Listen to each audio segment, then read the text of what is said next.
Greetings, seekers after enlightenment. Yes, it is the Irish fella. And as you can tell from the title, that this is going to be a kind of a serious talk.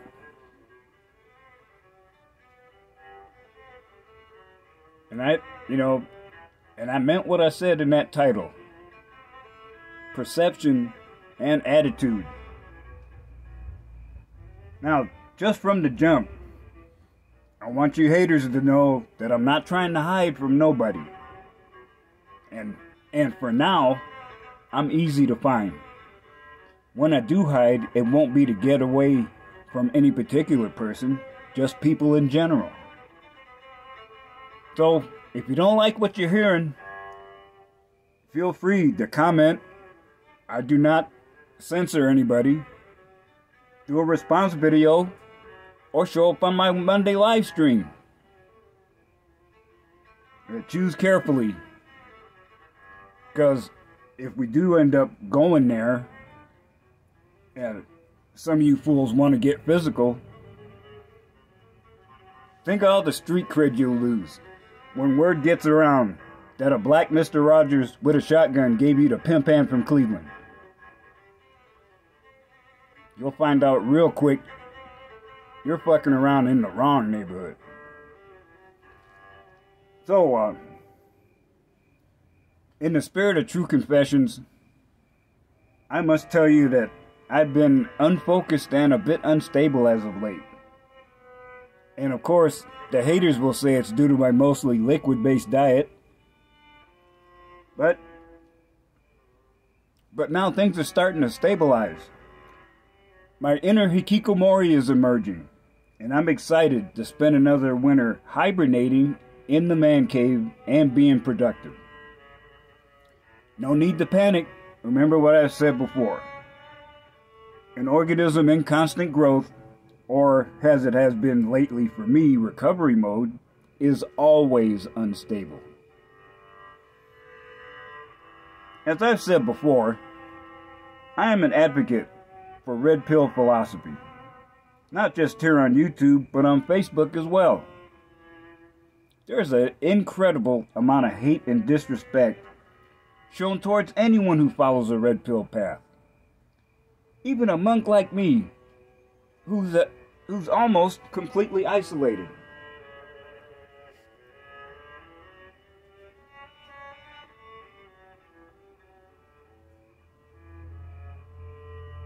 So, every once in a while, I would patrol and get in the faces of the haters, figuratively.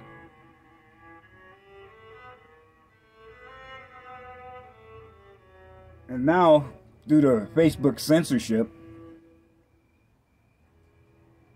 a feminist saying that females are superior and you men are our property, there's no problem with that. But me saying, I am nobody's property, fuck you, that earned me a 30-day ban. So now, I'm only on Facebook to steal memes. Even worse, it's no longer the humans who want to suppress free speech. They've got the computer to do it for them.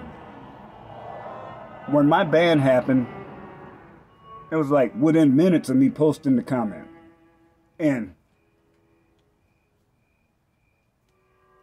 I was blocked. I couldn't do anything. And there's no appeal. There's no examination of the evidence. You just a blanket statement of guilt for not engaging in groupthink. Well, I'm not dead yet. I'm going to be an enlightened individual, and I'm going to keep running my mouth.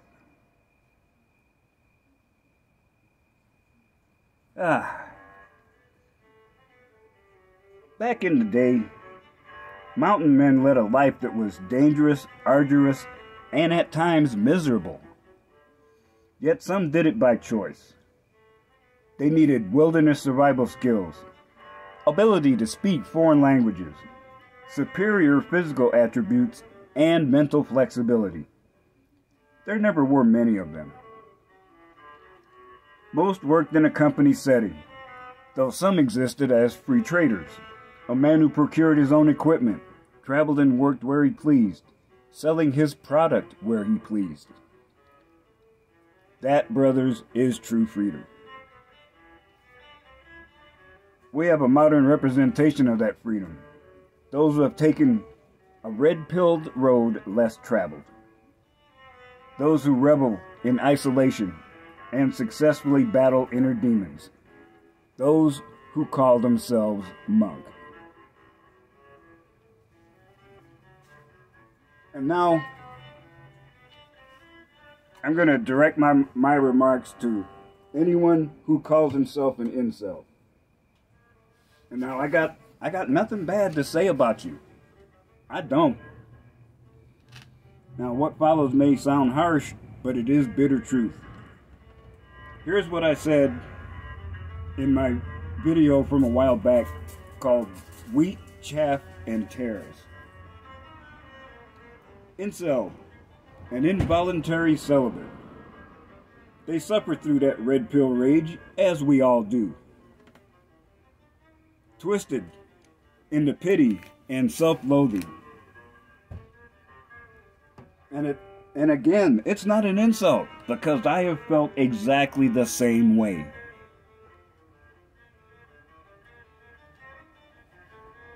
You know, brothers, your despair is turned inward. And it traps you in a cycle that might end in suicide. Now, there's one YouTube creator called Joel Craig. He calls himself an incel, but he doesn't throw himself a continual pity party. I think he just labels himself that to have others that he can share his message with.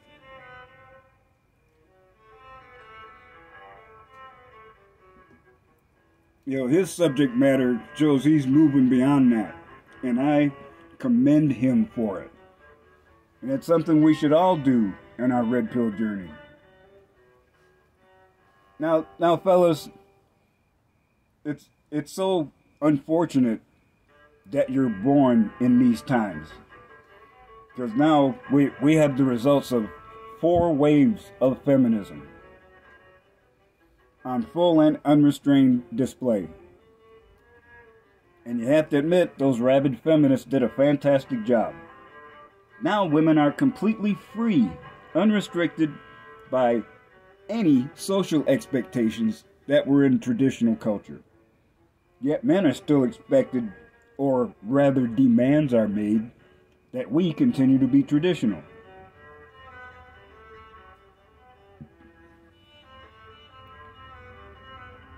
And it looks like you're stuck.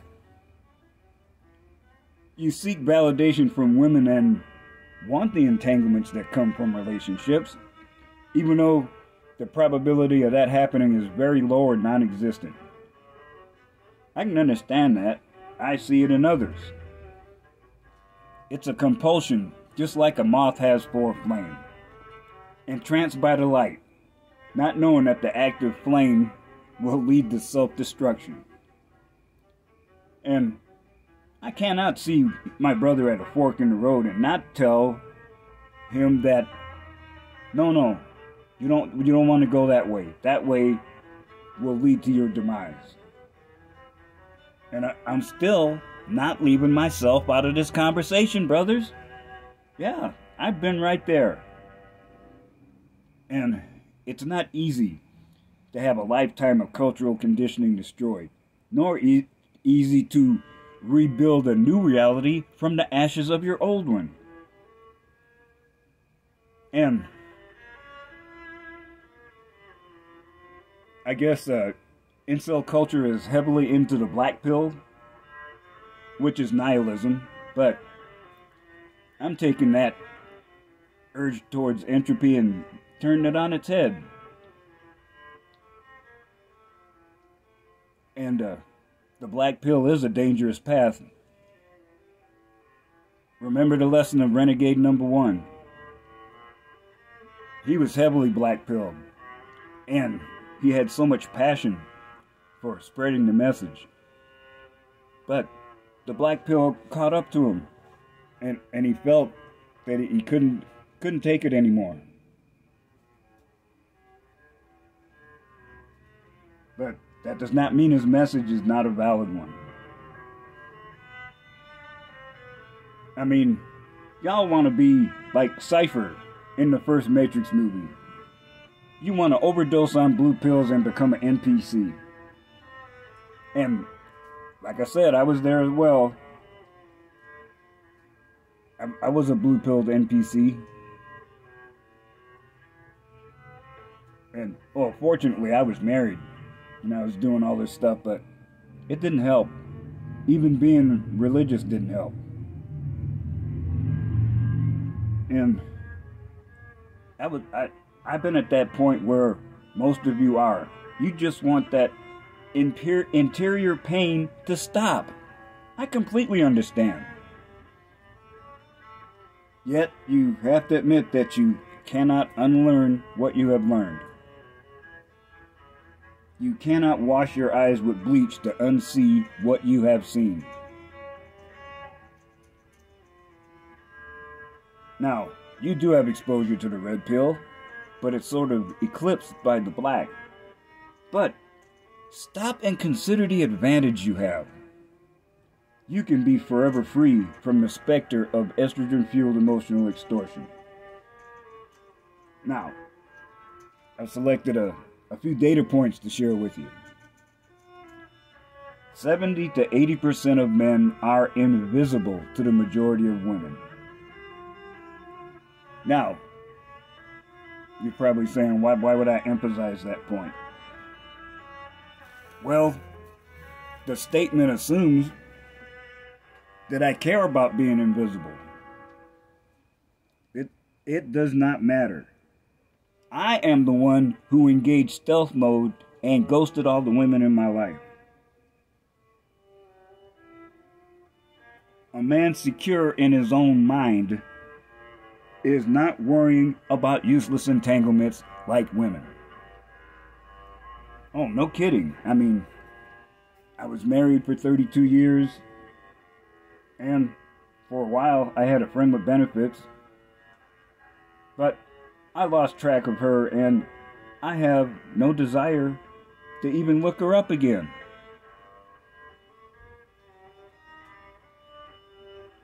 So, I was abstinent for 5 years until Malaya, my doll, arrived.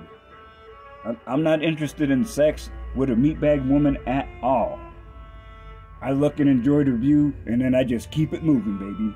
Because there's nothing there I want.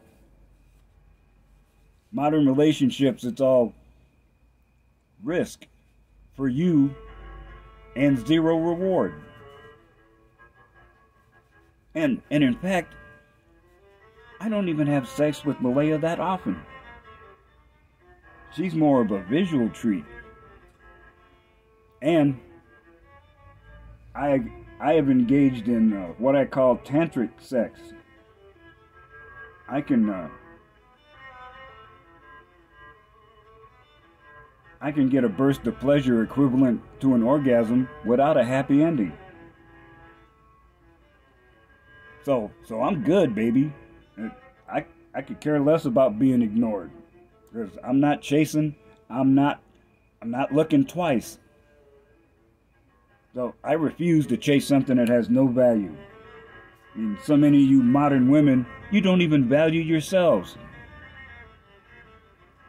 No, I do have an advantage, because I'm an old man. I've been married, have children, and, well, yeah, part of me would love to be married again and raising kids in retirement. But modern women are not worth the risk or effort. They don't know how to cook, refuse to keep a clean house, and even worse, they resist efforts to lead a healthy lifestyle. Yeah, have you noticed? Modern women are always demanding that men change to conform to their expectations. It's like, nope, you're the one that has to get rid of your friends and your hobbies if you want me. I said, okay, well, why don't you give up buying the weave and the hair extensions and the spa day? Oh no! Oh no! I don't need to change nothing. You better just take me as I am. So remember, the difference between flattery and harassment is solely based on her feelings. So we can see that toxic attitude along with their entitlement underlying their actions.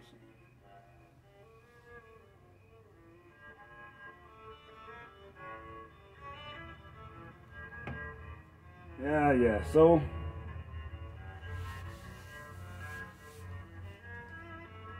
and remember, the elites don't even want you to get this message. They want you to continue to suffer. That's why I was under that ban. We're unprotected second-class citizens, not even allowed to protest brutal treatment. Ain't that a bitch? And you know, I did not create this problem, this new society where I have no value as a man. Do I really want to participate in a culture that treats me like that? That's why I retreated into self-imposed isolation.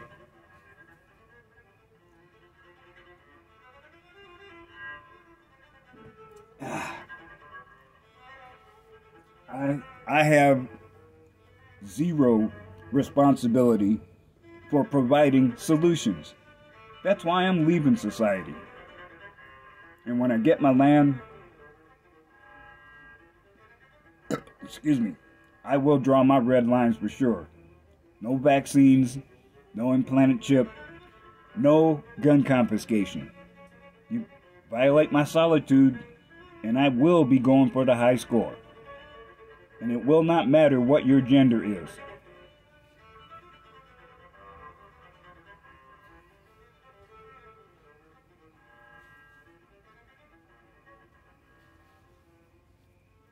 Let's see. Now, have you ever noticed you rarely see successful women with ridiculous standards? But of course, the standards are increasing. Now that women are making more money, they still want the man to make more, and they want to spend their money on them and want you to spend your money on them too. And it seems like it's the broken ones with the least that expect the most. And then I've seen other statements on Facebook. This is a good one. If she's between 28 and 35, she's trying to fall in love, get engaged, start a family, eat healthier, lose 10 pounds, start a business, and take a few trips all in the next 6 months. She ain't got time to be playing with you. I'm like, well, she should have had that attitude about 10 years earlier. Now, the chances of a kid with Down syndrome are much higher.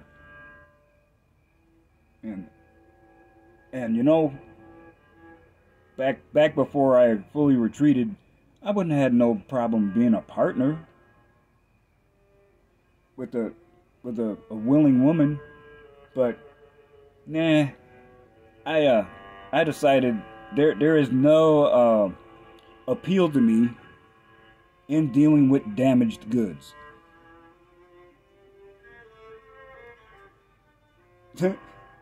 And this one. Y'all like to fuck with younger girls because females your age see the loser in you. Oh, see?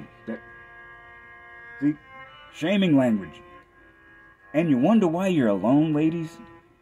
why more and more you are alone? That Mickey Mouse bullshit like this is why. Now,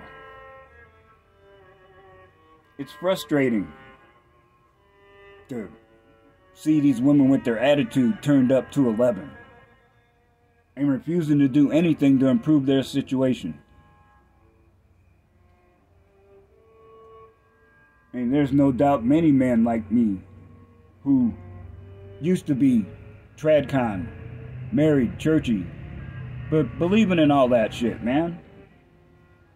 And we constantly suffer internal pain because we want to be fulfilling the role we were imprinted with. You know, to be a leader, protector, provider, teacher, cheerleader. How can we do that when our masculinity is constantly challenged?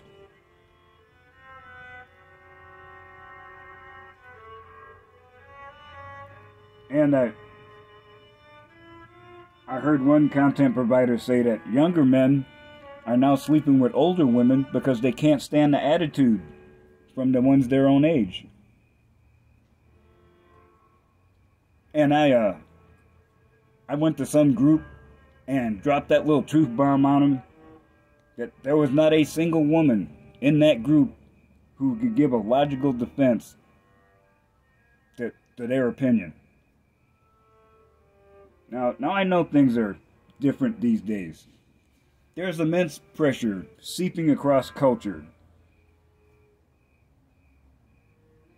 from government, and everyone is yielding to increasingly shrill demands of entitled, lazy, narcissistic, treacherous women. There is zero reward to any man for engaging in any kind of relationship, whether for business, pleasure, or family. What can I say? I prefer my quiet isolation. And those of you who have seen my content before have heard me talk about the nun. She was my last female friend.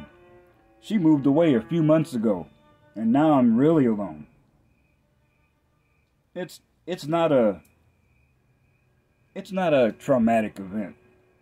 Even though she was my friend for over 12 years, and she's still my friend, her departure doesn't raise anxiety, because people come and go in your life.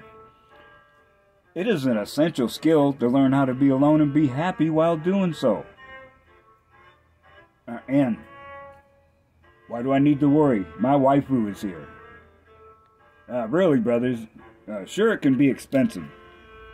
Now, Malaya cost $1,760.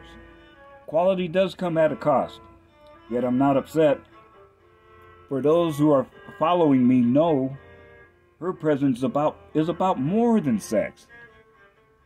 Indeed, as I've said before, it's an elaborate fantasy.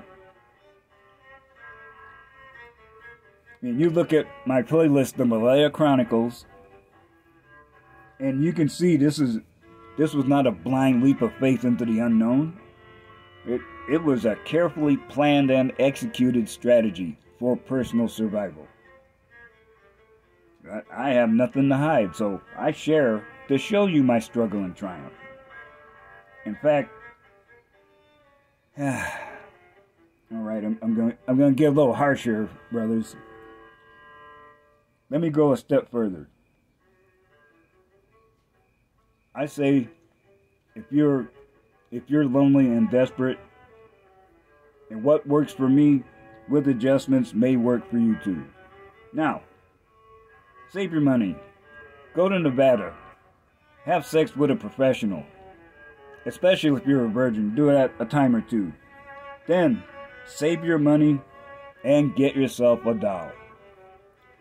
Because male sexuality is primarily visual, you will feel so much better just having a female form around. Being able to touch, kiss, and cuddle will do more to keep you sane than wasting attention, time, and money on useless entanglements like meatbag women.